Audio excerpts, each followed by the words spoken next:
성경에 나오는 이 첫 번째 감사는 어디에 그 말씀이 나올까요? 네. 오늘 보면 레위기입니다. 아, 예. 보기도 안 드렸는데 역시 대단하십니다. 레위기 7장 오늘 본문에 나오는데요. 오늘 본문에는 성경 최초로 감사에 대한 말씀이 나오는데 바로 레위기입니다. 이게 레위기다 보니까 이게 성경 인물에 대한 이야기도 없고 해가지고 설교하기 쉬운 게 아닌 것임을 많이 느꼈습니다. 근데 목사님께서 얼마 전까지 어디 본문을 어느 성경을 가지고 말씀을 전하셨죠? 레위기. 네, 이 레위기로 설교를 하신 게 얼마나 그 말씀의 깊이가 깊은지 뼈저리게 깨달았습니다. 네, 성경 최초의 감사는 이 화목제와 관련이 있습니다. 이 화목제는 히브리 말로 쉐렘입니다. 그 뜻은 보답입니다. 쉐보레라는 차 아시죠? 쉐보레. 네, 그래서 쉐렘 보답 이렇게 한번 연결시켜 봤어요. 쉐렘 보답. 그렇다고 이게 화목제하면 쉐보레 자동차 이렇게 생각하시면 안 됩니다. 저희 교회는 그런 분들이 안 계실 것 같은데 저기 큰 길가 있죠? 큰 길가에 있는 모모 교회에 밭전자 있죠? 모모 교회에는 그런 분들이 있다는 소문이 있습니다. 화목제 히브리 말로 뭐라고 했다고요? 쉐렘. 이 쉐렘은 보답이라는 뜻으로 이 보답이라는 말은 뭔가 내게 해준 것에 대해서 갚는다는 뜻이 있잖아요. 그래서 사전에도 제가 찾아보니까 호의나 은혜를 갚음 이렇게 돼 있더라고요. 그래서 화목제는 뭐 국가의 뭐 경축일이나 오순절에 밀추수를 할 때나 제사장의 성별식에서 이게 드려졌다고 합니다. 화목제는 그렇기 때문에 화목하게 하기 위해서 하나님과의 관계가 안 좋아가지고 화목하게 하기 위해서 드린 제사가 아니었다는 것을 아셔야 합니다. 이스라엘은 5대 제사가 있는데요. 번제, 소제, 화목제, 속죄제, 속건제 이렇게 있습니다. 번제는 모든 걸 다 태워드리는 제사였는데요. 번소화, 속죄건 이렇게 번소화, 속죄건 저를 3번만 따라하시면 원래 5번 따라하시길 하려고 했다가 너무 힘드실 것 같아서 3번만 좀 따라해 주십시오. 번소화, 속죄건 번소화, 속죄건 아이고 죄송해요.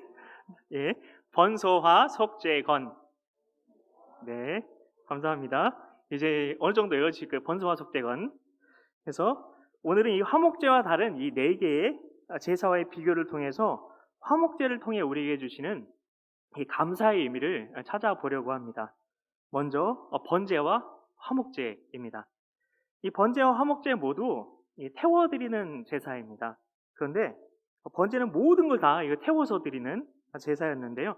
화목제는 콩팥하고 기름만 태워서 드리는 제사였습니다.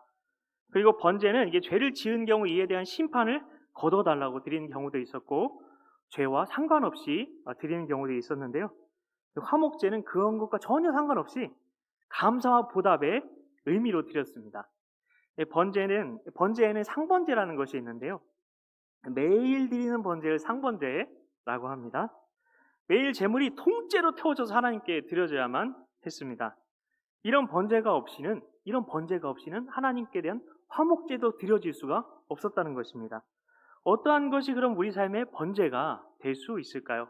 매일 드리는 제사, 만약에 제사를 예배라고 본다면 매일 드리는 예배가 뭐가 있을까요? 새벽 기도회, 제일 부담스러운 새벽 기도회가 있을 것입니다. 요즘 우리는 코로나 때문에 비대면 예배를 거리두기 단계에 따라서 드리기도 합니다. 이제 수도권 1.5단계 가면은 이제 예배의 30%밖에 또 참석을 못 한다고 합니다. 예배를 꼭 교회 와서 드려야 된다. 그렇게 하지 않아도 된다. 이거에 대한 의견들은 굉장히 다양하게 있기 때문에 제가 어느 게 맞다 이렇게 말씀드릴 수 있는 것은 아닌 것 같습니다. 그런데 본질적인 것은 예배는 교회에서 드리는 거죠. 물론 이게 삶의 예배 물론 너무 중요합니다. 그러나 이스라엘 나라에서 문제가 되었던 산당에 대한 이야기를 하지 않을 수 없을 것 같습니다. 열왕기서 그리고 역대기서에서 계속해서 하나님께서 말씀하신 게 무엇입니까? 산당만은 제하지 아니하였다. 산당만은 제하지 아니야. 계속해서 하나님이 왕들에 대해서 기록하면서 그걸 계속해서 이야기를 하세요. 네, 예전에 제가 좋아하던 음료 중에 2%라는 게 있었습니다.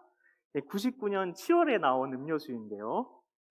제가 대학교를 다니면서 그때 제가 1학년이었어요. 그렇다고 제 나이 계산하시면 안 돼요. 그렇게 계산하지 마시고 대학교에 다니면서 이 자판기에서 늘 뽑아 마셨던 음료수였는데요. 하나님 보시기에 이스라엘 백성들이 2% 부족했다는 겁니다. 왜요? 산당 때문에요. 그럼 산당이 뭐가 문제였을까요? 산당의 시작을 보면 그 문제의 원인을 알 수가 있는데요.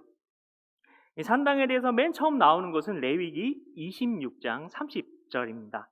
하나님께서는 이 레위기 26장에서 이스라엘 백성들이 하나님 말씀에 순종하면 주시는 축복과 불순종하면 내리실 하나님의 진노에 대해서 기록을 해 놓으셨습니다.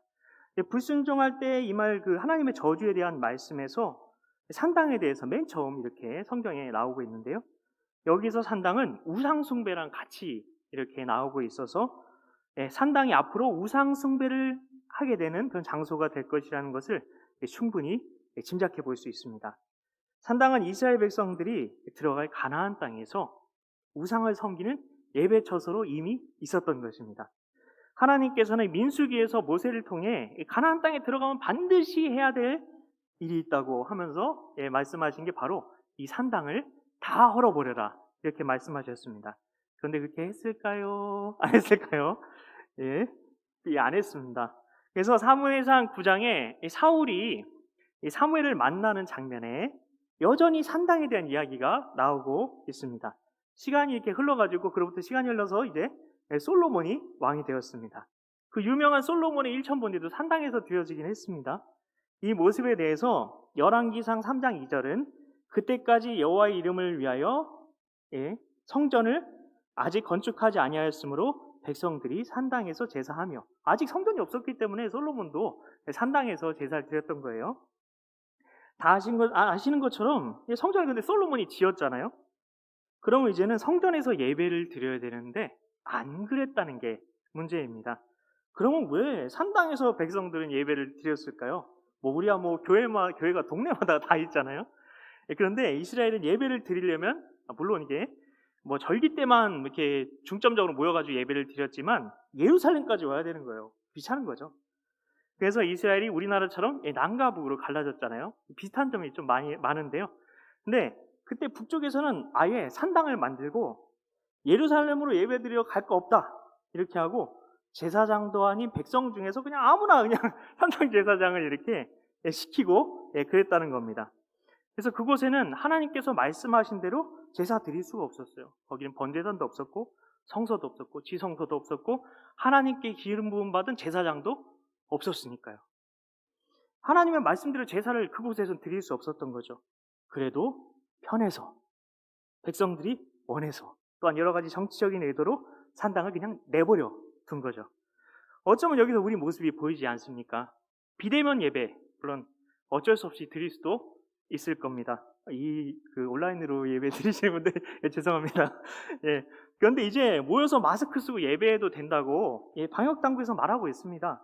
그런데 편하다고 집에서 온라인으로 예배 드려도 예배 아니냐면서 삶의 예배도 중요하지 않느냐 이렇게 말한다면 성전이 완성되었는데도 산당에서 편의적으로 예배를 드리려고 했던 이스라엘이 자꾸만 떠오르는 건 저만의 생각일까요? 이 상번제에 대해서 말씀을 드리면서 저는 혼자 드리는 그런 예배도 중요하지만 교회에서 매일 기름 부으신 목사님을 통해 새벽마다 인도되는 새벽 예배의 자리에 나오는 그것이 하나님께 드려야 할 매일의 번제다, 상번제다 이렇게 말씀을 드리는 것입니다. 나는 매일 드려지고 있는 새벽 예배에 대해서 나와 얼마나 상관이 있다고 생각했는지 한번 돌아보시면 좋겠습니다. 이런 매일의 번제가 있어야 우리가 주일마다 드리는 이 화목제가 의미가 있는 것입니다. 두 번째로 이게 소제와 화목제인데요. 소제는 곡식으로 드리는 제사를 말합니다. 다른 점은 화목제는 동물을 죽여서 드리는 희생 제사지만 소제는 곡식으로만 드렸다는 건데요. 이 소제와 화목제가 근데 비슷한 점이 있어요. 왜냐하면 감사해서 자발적으로 드리는 제사였다는 것입니다. 그래서 그런지 이 화목제와 소제는 함께 드리기도 했습니다. 뭐 곡식으로 드린 제사라고 해서 아무 뭐 곡식으로나 드려도 되는 거 뭐 그런 거는 아니었습니다. 그리고 누룩이나 꿀을 드리는 것은 금지됐는데요. 누룩은 부패를, 그래서 유교병이 아니라 무교절에는 그래서 누룩을 뺀 무교병을 먹기도 했죠. 그래서 누룩은 부패를, 꿀은 유혹을 했기 때문에 이 둘을 금했는데요. 그런데 반드시 사용해야 되는 것도 있었어요. 바로 소금입니다. 소금은 불변함을 뜻하는 것이었습니다. 그래서 소금을 치는 것을 언약의 소금이라고 해서 소금이 소제에 반드시 들어가야만 했던 것입니다. 소제는 농사지어서 얻은 결실로 하나님께 드리는 제사였다는 점에서 우리는 농부였던 가인을, 그리고 가인이 드렸던 제물을 떠올리게 됩니다. 분명 가인이 드렸던 제물도 하나님이 받으시는 소제물 중에 하나였다 이렇게 볼 수 있는데요. 그런데 동물을 희생해서 드리는 희생제사가 반드시 예배에 필요했다는 것입니다. 희생제사는 하나님의 아들 예수님께서 십자가에서 우리 대신 속죄의 양이 되신 것을 말합니다. 예수님의 희생이 없이는 어느 누구도 죄사함을 받을 수 없습니다. 그런데 이것만으로는 충분하지 않다는 겁니다. 이것만으로는 충분하지 않아. 이상한 거 아니야, 목사님? 아까 주에 보다로 나갈 때 어떻게 나가야 돼? 그 보혈만 의지하면 된다고 아까 우리 찬양을 했는데, 이것만으로 충분하지 않다니 뭔 얘기야? 생각할 수 있는데요. 소제는 인간의 노력, 행위를 가리킵니다. 구원을 받은 우리에게 행위가 중요하다는 겁니다. 이 행위는 근데 하나님께 구원받은 자로서 하나님께 대해서 감사로 드리는 합당한 삶을 말하는 것입니다. 우리의 행위가 예수님께서 이루신 복음사역에 숟가락 하나라도 얹을 수 있는 게 결코 아니라는 겁니다. 구원은 오직 예수님께서 십자가에서 우리 대신 내 죄를 지시고 죽으심으로 이미 완성되었습니다. 내가 그 어떤 신앙 행위를 하고 어떤 착한 일을 하고 심지어 내 목숨을 다른 사람을 위해서 내주는 위대한 어떤 일을 한다 할지라도 예수님의 십자가 사건이 없었더라면, 그 십자가 사건이 나랑 아무 상관이 없다면 나는 그 어떤 사람이라도 내 구원을 받을 수 없다는 거죠. 우리 구원에 있어서 예수님의 희생은 절대적입니다. 그러나 구원을 받았다면 구원받은 자로서 하나님의 은혜에 합당한 삶을 살아야 한다는 것입니다. 우리가 구원받은 자로서 합당한 삶으로 하나님께 영광을 올려드리는 것이 바로 우리가 하나님께 드릴 수 있는 소제라는 것입니다. 우리는 구원받은 자로서 합당한 감사의 삶으로 하나님께 영광을 돌리고 있었는지 한번 돌아보시기 바랍니다. 세 번째로, 벌써 세 번째로 네, 속죄제와 화목제인데요. 속죄제는 죄를 용서받기 위해서 드리는 제사를 말합니다. 속죄제는 집단적으로도 드렸고 아니면 개인적으로도 드렸습니다. 집단적으로는 월삭 예배 그런 거 떠올리시면 되고요. 월삭과 속죄일, 제사장의 위임식 때에 드렸는데요. 그리고 개인적으로는 개인이 범죄했을 때 그 신분에 따라서 차등 있게 제물을 드렸습니다. 부유한 사람은 이게 술송아지 이렇게 잡아가지고 드리기도 했습니다. 그런데 가난한 사람은 고운 가루 에바 10분의 1을 드리게 했습니다. 아니, 속죄제는 희생제사 동물만 죽여서 드릴 것 같은데 왜 갑자기 곡식 얘기가 나오나 이렇게 생각하실 수 있는데요. 네, 좋은 질문입니다. 1에바가, 그럼 10분의 1 에바는 얼마냐? 1에바가 22리터예요. 그럼 10분의 1은 나누기 10분의 1 하면 2.2리터가 되겠죠. 그래서 2.2리터는 하루 정도의 식량이었다고 합니다. 정말 가난한 사람은, 이 자리에 계신 어르신들이 예전에 보릿고개도 겪으셨고 정말 흰쌀밥에 고깃국 먹는 게 소원이었던 때를 이렇게 살아오셨다고 저희 할아버지 할머니께 들으며 자랐습니다. 저희가 할아버지 할머니 모시고 살았거든요. 돌아가실 때까지. 그래서 잘 아는데요. 이스라엘 백성 중에서도 이렇게 어려운 사람들이 있었을 거라는 겁니다. 그들은 자기들도 못 먹는 고기를 속죄제물로 드릴 여력이 없었던 거죠. 하나님께서는 희생제사를 드려서 그 피로 죄를 씻어주셨지만 가난한 사람들에 대해서는 피 흘림 없이도 용서받는 길을 열어주셨던 것입니다. 그래서 예수님께서는 어쩌면 자신을 생명의 고기라고 하지 않으시고 생명의 떡이라고 하시면서 나를 먹으라 하신 게 아닌가 싶습니다. 왜 반드시 희생제사가 필요했던 속죄제사에 희생제사를 드릴 여력이 없는 사람들의 이야기가 기록되어 있는 것일까요? 하나님께서는 이사야서 55장 1절에 보시면 너희 목마른 자들아 물로 나오라, 돈 없는 자도 오라, 너희는 와서 사 먹되 돈 없이 값 없이 와서 포도주와 젖을 사라, 이렇게 말씀하고 있습니다. 돈 없이 값없이 오라는 하나님의 말씀은 은혜의 복음의 잔치상으로 오라 하시는 하나님의 초대라는 것입니다. 바울은 사도행전 20장 24절에서 에베소 교회 장로님들에게 마지막으로 이제 바울이 이렇게 로마로 가기 위해서 이렇게 굉장한 고난을 겪기 위해서 이제 예루살렘으로 가잖아요. 그 전에 에베소 교회 장로님들을 만났는데 그 장로님들에게 작별 인사를 하면서 복음을 은혜의 복음이다 이렇게 소개하고 있습니다. 은혜는 값없이 받는 선물을 말하죠. 이제 곧 크리스마스가 다가옵니다. 저희 등골이 휘어지는 시간, 아이들 벌써 이제 크리스마스 선물 고르고 막 그러면서 굉장히 이게 저희 애들이 들떠 있는데요. 4시나 돼가지고 더 했는데요. 저희 아이들은 이날만 손꼽아서 지금 기다리고 있습니다. 그래서 맨날 크리스마스 노래 불러요. 막 크리스마스 즐거워라 하면서. 선물은 이게 주는 사람은 근데 이렇게 등골이 휘는 값을 지불하겠지만 받는 사람은 그냥 감사합니다. 이렇게 받는 거죠. 이것을 은혜라고 합니다. 근데 복음이 이런 거랍니다. 그래서 가난한 자가 드렸던 고운 가루 10분의 1 에바는 어느 가난한 누구에게만 해당되는 것이 아니라 구원받을 자격이 없는 죄인인 우리 모두가 하나님께 드릴 예물을 말하는 것입니다. 우리는 구원을 받기 위해 믿음이 필요하다고 말합니다. 그리고 마치 그 믿음을 내가 만들어낼 수 있는 것처럼 생각하기도 합니다. 그러면서 어떤 사람은 믿음이 좋고 어떤 사람은 믿음이 안 좋고 저 사람 어떻게 믿음이 저거밖에 안 돼? 그렇게 우리가 이야기를 하기도 하지만요. 근데 그 믿음조차 하나님의 선물이죠. 하나님을 찾는 것 중요합니다.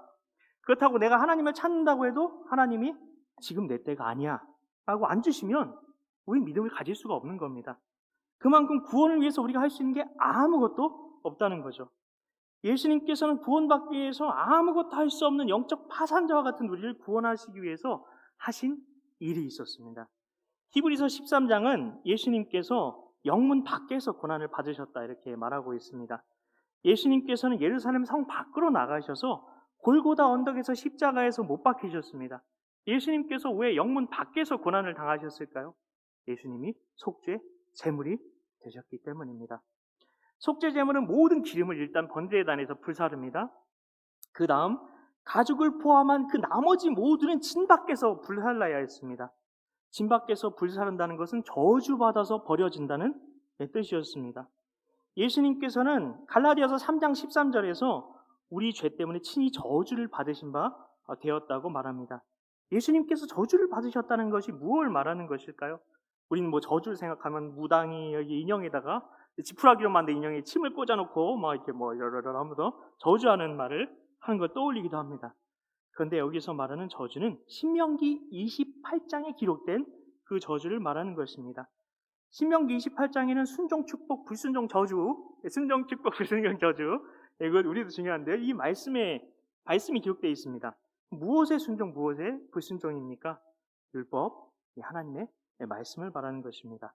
그런데 예수님을 요한복음 1장 1절에서는 무엇이라고 부르고 있습니까? 태초에 말씀이 계십니다. 이 말씀이 태초에 말씀이 계시니라. 이 말씀은 곧 하나님이시니 이 말씀은 곧 하나님이시니라. 갑자기 꼬이네요. 죄송합니다. 하여튼 이 말씀 다 알아들으셨죠? 제가 이렇게 얘기해도 이렇게 찰떡같이 알아들으시는 예동교회 성도님들 축복합니다. 그래서 하나님의 아들 예수님께서 그 말씀이십니다. 예수님께서 저주를 받으셨다는 것은 예수님께서 말씀에 불순종했다는 거죠. 그렇죠? 예수님이 말씀이신데 말씀을 어겨요? 이것은 예수님은 존재 자체를 부정당하신 일을 겪으신 겁니다. 더 이상 말씀으로서의 가치가 없는 것처럼 여겨져서 예수님께서 산상수훈에서 직접 말씀하신 것처럼 맛을 잃은 소금처럼 되어서 영문 밖에 마치 쓰레기처럼 버려졌다는 것입니다.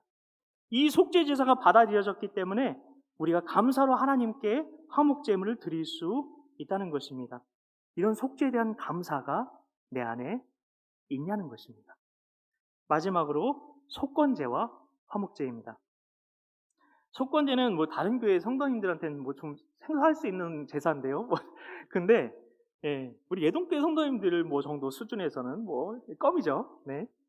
근데 왜냐하면 새벽 예배 때 다 나오셨을 테니까. 그래서 이게 레위기에서 목사님이 속건제를 얘기해 주셨거든요. 그래서 이 속죄제와 속건제는 가운데 한 글자만 달라가지고 굉장히 비슷해 보입니다. 뭐 속죄제, 속건제. 근데 차이가 있어요. 속건제는 죄를 용서받기 위해 드린다는 점에서 뭐 속죄제가 비슷해요. 죄 용서받기 위해서 둘 다 드려요. 근데 차이점은 속죄제가 레위기 4장에 보시면 그 범한 죄를 깨달으면 드리는 거예요. 근데 속건제는 부지 중에 죄를 지어도 드려야 되는 제사였어요. 속죄제에서는 제단에 의해서 죄가 속해졌는데, 그래서 그래서 제단에다가 피를 붓고 뿌리기도 하고 그렇게 했죠. 그런데 속건제는 제단이 아니라 손해를 배상하는 것이 중요했습니다. 이것이 중요한데요. 우리는 죄는 사람에게 관계 속에서 짓는 것이라고 생각을 합니다. 정말 그런지 한번 알아볼까요? 죄하면 뭐가 생각나세요? 그러면 그걸 딱 보면 알 수 있어요. 우리 죄하면 도둑질, 살인, 간통 이런 게 생각나잖아요. 우리는 죄를 사람에게 짓는 것이라고 생각을 하고 있는 겁니다. 그런데 이스라엘은 가령 사람에 대한 죄를 저질러도 모든 죄는 하나님을 아프시게 한 걸로 생각을 했어요. 그래서 이사야서 53장에 보시면 53장 10절인데요. 거기에 보면 여호와께서 그에게 상함을 받게 하시기를 원하사 질고를 당하게 하셨은즉 그의 영혼을 속건 제물로 드리게 이르면 그가 씨를 보게 되며 그의 날은 길 것이요 또 그의 손으로 여호와께서 기뻐하시는 이 뜻을 성취하리로다 라고 되어 있습니다. 이 말씀은 구원자로 오실 예수님에 대한 예언인데요. 어떤 제사가 나오죠? 당연히 구원자 예수님은 속죄제사 아니야. 그런데 속죄제사가 아니라 속건제사가 나오고 있다는 것입니다. 이 말씀에 나오는 주의 종은 백성의 죄를 속하기 위해서 자기 자신을 들여서 속건제물로 삼으셨다는 겁니다. 속건제사는 모든 죄가 다 하나님에 대해서 죄를 저지른 겁니다. 심지어 부지 중에 저지른 죄도 하나님께 지은 죄이기에 하나님 제가 용서받기 원합니다 라고 고백했던 그런 아름다운 신앙의 고백이 담겨있는 제사라는 겁니다. 부지 중에 지은 죄를 용서받기 위해서 제사를 드렸던 사람 기억나는 사람 없으신가요? 욥. 네. 욥입니다. 네. 대답하시고 계신 거 다 듣고 있었습니다. 욥기 1장 5절에 보시면 욥이 말하기를 혹시 내 아들들이 죄를 범하여 마음으로 하나님을 욕되게 하였을까 함이라 이렇게 되어 있어요. 부지 중에 어디 그런 말이 있어 싶은데요. 세번역 성경이라는 정식 성경입니다. 이 세번역 성경에 보시면 이렇게 되어 있어요. 부지 중에 아들 가운데 어느 하나라도 알지 못하는 사이에라도 하나님을 저주하고 죄를 지었을 수도 있다고 생각하여 잔치가 끝나고 난 뒤에는 늘 그렇게 하였다. 이렇게 되어 있습니다. 욥은 이런 마음의 태도를 가졌기 때문에 의인이라고 불렸던 것입니다. 이런 의인의 제사가 속건제사라는 것입니다. 화목제사는 이런 욥의 제사와 같은 하나님 앞에 향기로운 속건제사가 이런 향기로운 제사가 드려진 뒤에 드려질 수 있었던 제사라는 것입니다. 우리는 하나님 앞에서 정말 내가 부지 중에 드렸던 죄까지 하나님께 그런 고백하는 그런 아름다운 예배자입니까? 이제 말씀을 마칠 시간이 거의 다가왔는데요. 오늘 서두에서 성경에 맨 처음 감사가 나오는 성경이 어디라고 했는지 기억나시죠? 레위기의 화목제. 화목제 이제 기억하실 거예요. 두 번이나 들으셨으니까. 네. 그래서 화목제는 번소와 속건제. 그래서 번제, 소제, 속죄제, 속건제가 드려져야만 있어야만 하는 제사였습니다. 이 네 가지 제사가 없이 드려지는 화목제는 있을 수가 없습니다. 이 네 가지 감사를 통해서 하나님과의 관계가 회복된 사람이 하나님께 드릴 수 있는 감사가 바로 화목제입니다. 우리는 이제 며칠 전에 우리가 추수감사제를 보냈잖아요. 그때 우리가 예배를 드렸는데요. 추수감사주일에 우리는 하나님께 받은 은혜와 축복에 대해서 감사하기 위해서 이 자리에 나아오셨을 거예요. 그것은 근데 받음에 대한 거죠. 그런데 우리가 드림에 대해서 한번 생각을 해보았으면 좋겠습니다. 이번 한 해 우리는 코로나로 인해서 어쩔 수 없이 비대면 예배로 거의 대부분의 주일 예배를 보냈습니다. 그 가운데 나는 어떤 예배자였나요? 어떤 예배를 하나님께 드렸는지 한번 돌아보셨으면 좋겠습니다. 그리고 이제 11월 29일 주일이 지나서 12월이 되면 교회력으로는 새로운 한 해가 이미 시작되는 거죠. 그래서 12월부터는 2021년이 회기가 시작이 되는 겁니다. 우리는 성탄절 성부영신이 2020년의 끝이라고 생각할 수 있겠지만 실제로는 추수감사 주일이 어떻게 보면 한 해의 끝이었다고 볼 수 있습니다. 내년 2021년 추수감사절 우리가 하나님께 화목제를 드리기 위해서 나는 2021년에 이제 다음 이제 12월부터 시작이 돼요. 2021년이. 그래서 2021년에 어떠한 예배자로 살아날 것인가, 어떤 예배를 하나님께 드릴 것인지 생각해보는 우리 모두가 되었으면 좋겠습니다. 그런데 그럼에도 불구하고 우리 예배가 2020년에 우리가 드렸던 그 예배가 비록 하나님 받으시기에 합당하지 않았다 할지라도 2020년 하나님께서 놀라운 은혜를 부어주셨습니다. 이 표에 기록된 것처럼 은혜 위에 은혜로라고 고백할 만한 풍성한 은혜들을 섭리 가운데 우리에게 베풀어 주셨습니다. 그 축복을 베풀어 주신 사랑의 하나님께 감사했으면 좋겠습니다. 하나님은 우리를 늘 은혜로 품어주시고 풍성한 축복으로 부어주시는 하나님이십니다. 이런 하나님께서 함께 하시는 2021년 되시길 예수님의 이름으로 축복합니다. 우리 같이 찬양하시면서 우리 같이 기도하신 후에 주기도문으로 예배 마치겠습니다.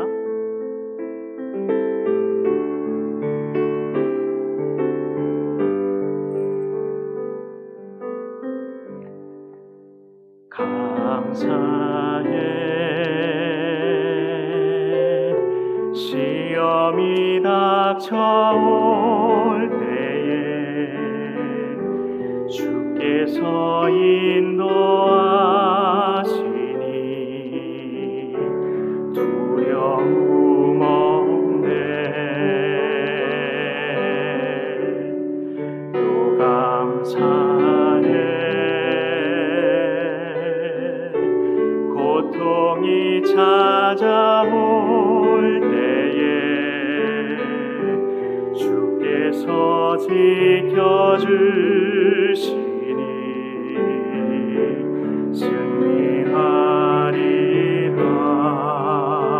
승리하리라. 나의 모든 생활 속에서 주님이 함께 하시니 주님의 성령 나를 인도하시니 시험이 나를 찾아올 때 주님 지켜주시니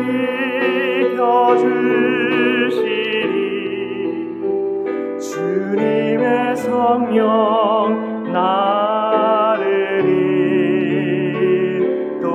인도하시니 나의 모든 생활 속에서 나의 모든 생활 속에서 주님이 함께 하시니 주님의 성령 나를 인도하시니 시험이 나를 찾아올 때 주님 지켜주시니 주님의 성령 나를 인도하시니.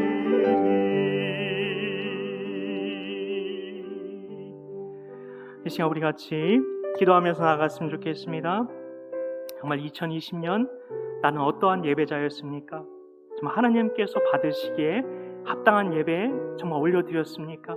그리고 추수감사주일 나는 어떠한 감사를 하나님께 올려드렸습니까? 우리 2020년 한 해를 마무리하기 전에 우리가 하나님께 드렸던 예배, 우리가 하나님께 드렸던 감사에 대해서 우리 돌아보시고 우리 회개하시고 하나님께 대한 새로운 결단을 올려드리면서 우리 같이 기도하며 나아갔으면 좋겠습니다. 우리 같이 기도합니다.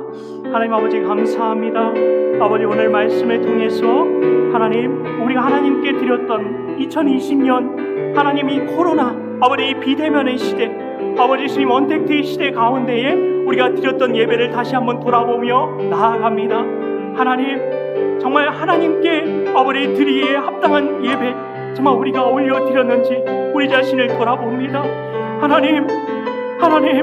하나님께서는 아버지 우리가 예배자로 하나님께 나아오게 하기 위해서, 우리를 만나주시기 위해서 하나밖에 없는 아들 예수님을 아버지 주님 영문밖에 보내줘서 아버지 고난을 받게 하셨는데, 하나님 우리가 하나님께 드려 아버지 그 예배,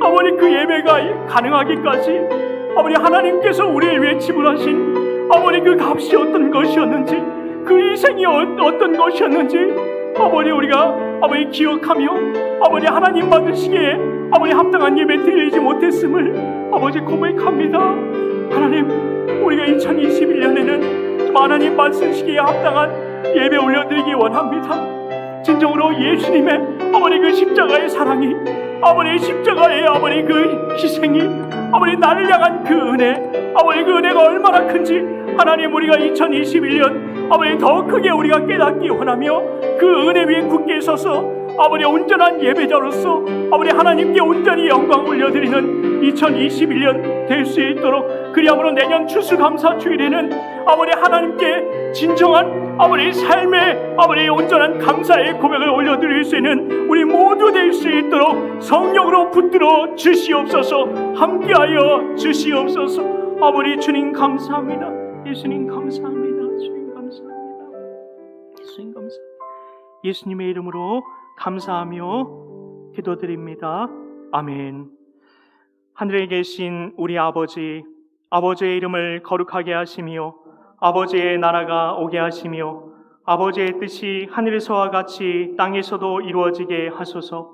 오늘 우리에게 일용할 양식을 주시고 우리가 우리에게 잘못한 사람을 용서하여 준 것 같이 우리 죄를 용서하여 주시고 우리를 시험에 빠지지 않게 하시고 악에서 구하소서.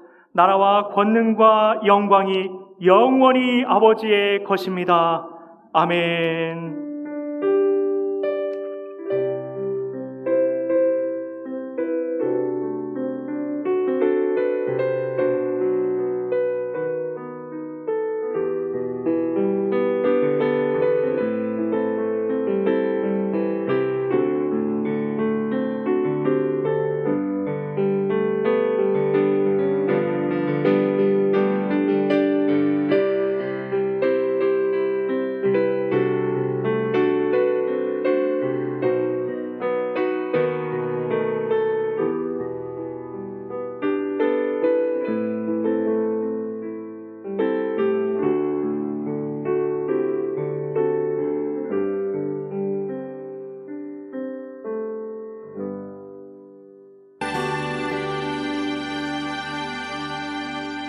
주 사랑이 나를 숨쉬게 해.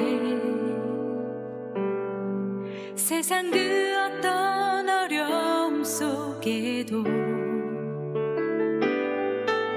주 은혜로 나를 돌보시며 세상 끝날까지 지켜주시네. 주 사랑이 나를 이끄시네. 내가 갈 수 없는 그곳으로 주의 사랑 나를 붙드시며 세상 끝날까지 인도하시네. 주님만이 내 아픔 아시며 주님만이 내 맘 어루만지네. 어느 누구도 나를 향하시